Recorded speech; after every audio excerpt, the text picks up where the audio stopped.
So hello guys, so welcome to today's video. So actually today I'm going to show you how you can hack a Windows 7 machine using Metasploit framework. So let's start the video.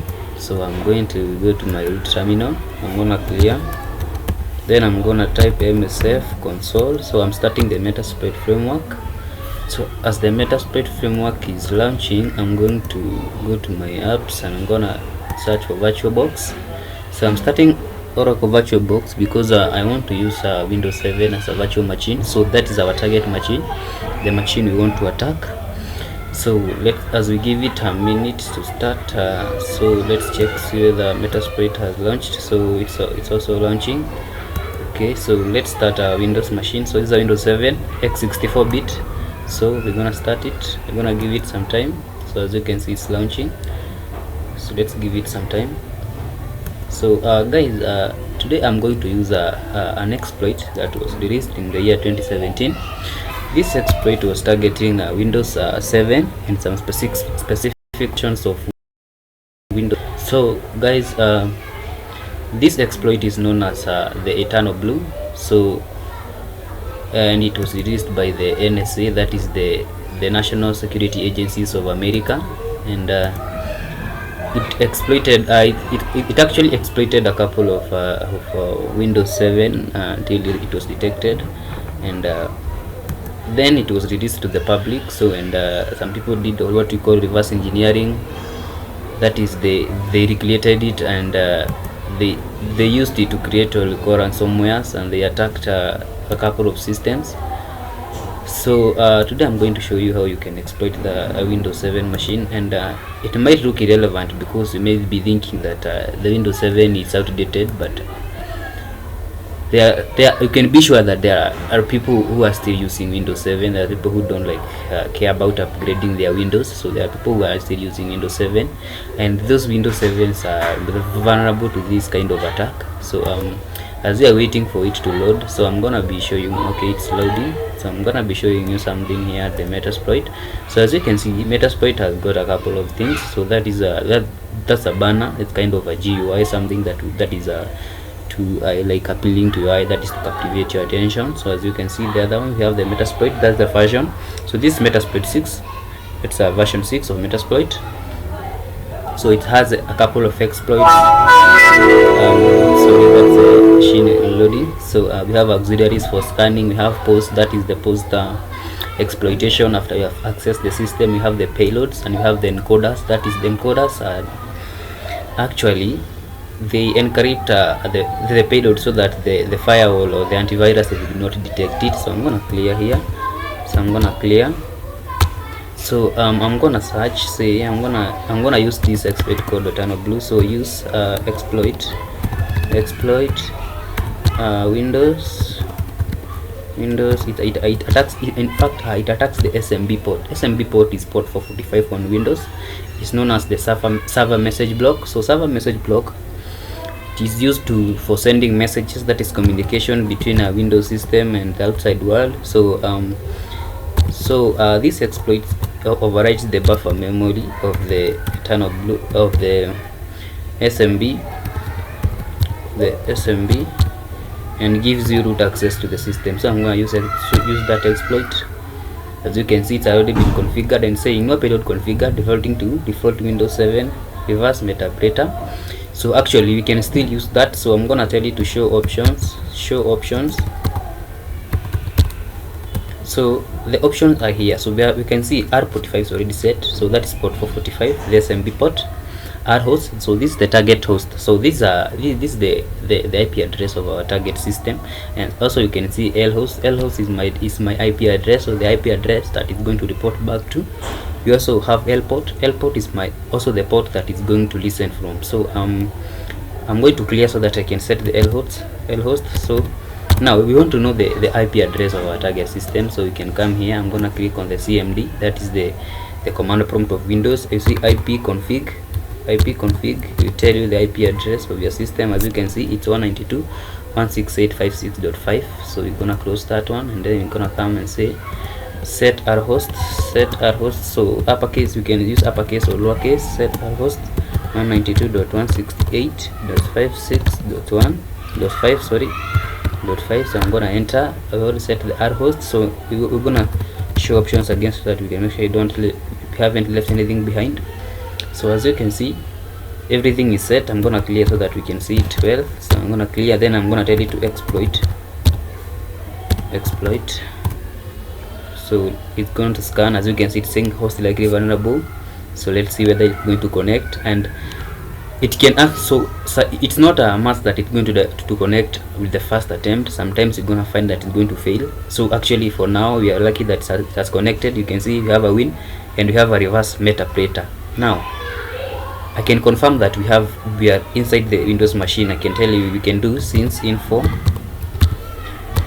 So you see OS, we have Windows 7 64-bit.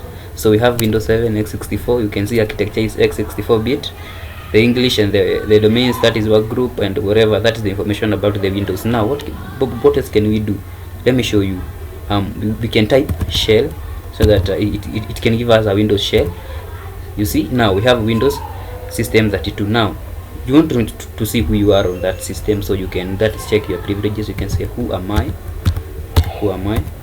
and see you are entity authority. That means you have gained root access to the system. So we can say exit first so that you can go back to the Metasploit, and then I'm going to type help.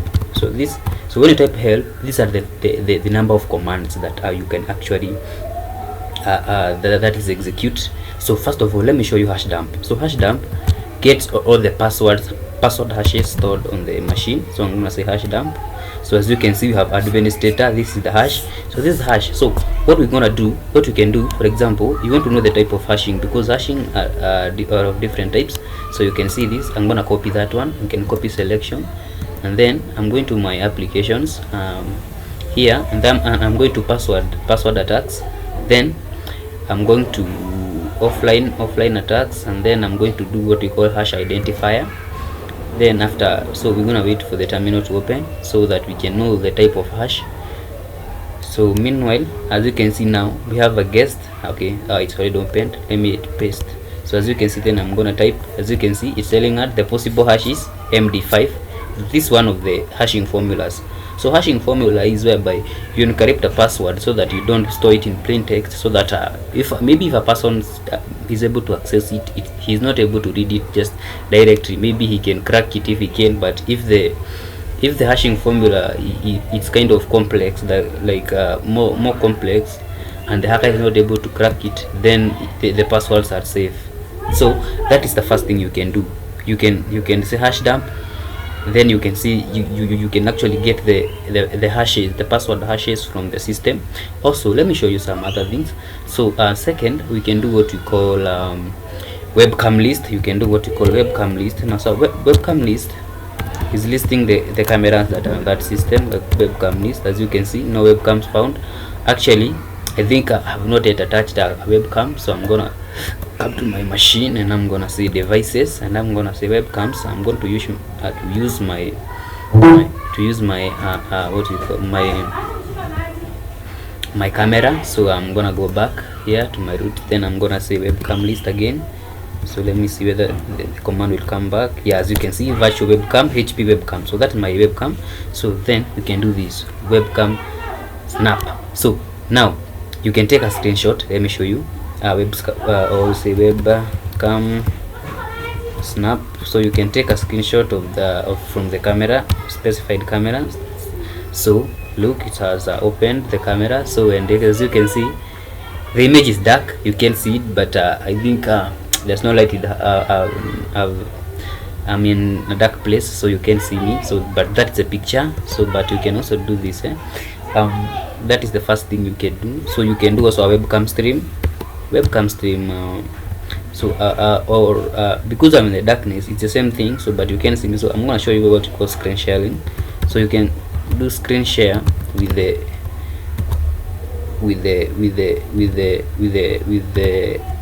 Windows target. So you can see streaming. Let's see whether it's going to stream, but actually I don't think I have internet connection.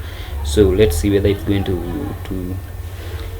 start. So I think it's using a default browser, that is Firefox. Let's see if it's going to open Firefox. So let's see what it's going to do. So I think it's decided to use Google Chrome, but I don't think Chrome will work. Let me see whether it's going to work. It's taking quite some time. Let's see what will happen here.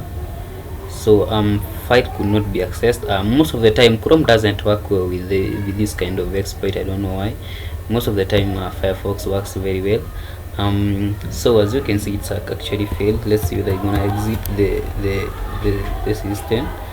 We're gonna type exit, and I don't know whether it's going to take us out of the Metasploit or it's going to take us back to a Metasploit. So I don't know. Let me see. Control C, because exit is not working. Wow, we are back to a Metasploit. So I'm gonna type help again. So so as you can see, those are some of the commands that you can do. You can also do ipconfig from here. Ipconfig, that is, look, you can scan the IP addresses on that machine, so you can also get some subnets. So these are some of the things you can do. So well, thank you guys for listening to me. So I'm gonna stop the video there.